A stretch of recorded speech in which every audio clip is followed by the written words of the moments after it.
We're in England's southwesternmost county, Cornwall, famous for piracy and smuggling.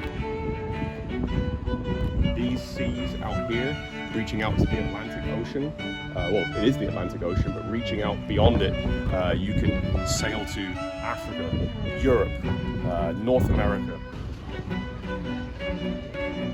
And the pirates that plundered these seas used the cliff coves and caves to hide in to launch their piracy operations.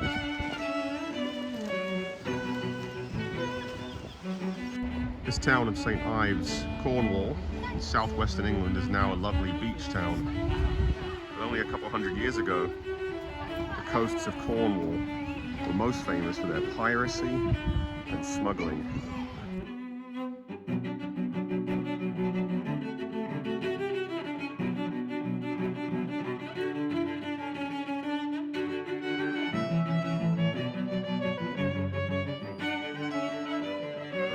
Why the coast of Cornwall was so popular for smugglers and pirates was because of the number of shipwrecks that would happen along this coast.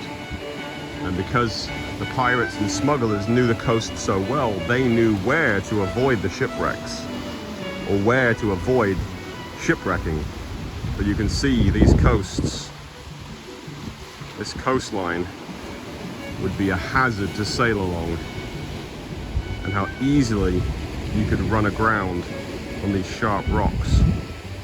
Can't have a pirate town without rum. Of course, rum itself was made from the sugar of the Caribbean colonies and distilled into a liquor that was very easy to transport, didn't spoil. One of the reasons why rum became so popular on long journeys, long ocean voyages, was because it didn't go bad and it was very, very strong.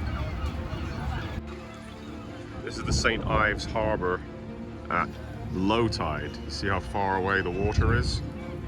And then I'll show you what it looks like at high tide from this same position. Now, a few hours later, this same harbour in high tide is filled, and those same boats are floating. Great name for a karaoke place in a pirate town. Dead Man's Fingers.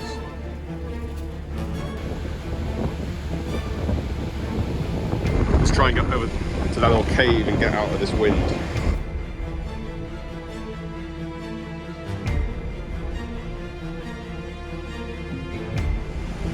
So, now that we're out of the waves and the winds a little bit, we're at Chapel Porth Beach, just up the coast from St. Ives, and you can see how coves like these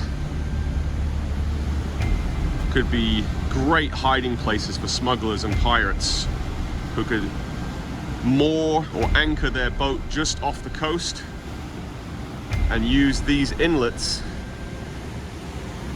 use these small hidden beaches to smuggle ashore their stolen products. Maybe even hiding their pirate treasure up in caves like these. One of the most famous pirates to come to the coasts of Cornwall, Calico Jack Rackham, had two very famous women who were on board his boats, two famous female pirates, Anne Bonny and Mary Read. This ice cream store is called the Moomaid of Zanor, not mermaid, but Moomaid. The actual mermaid of Zanor was a legend of a mermaid who sang a song that lured pirates and sailors in to crash their ships on the rocks, much like a siren in Greek mythology. Now it sells ice cream, lures people in for ice cream.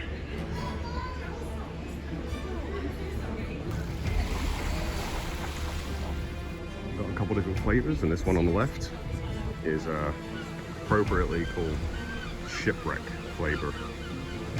appropriate for the mermaid or mermaid of the north.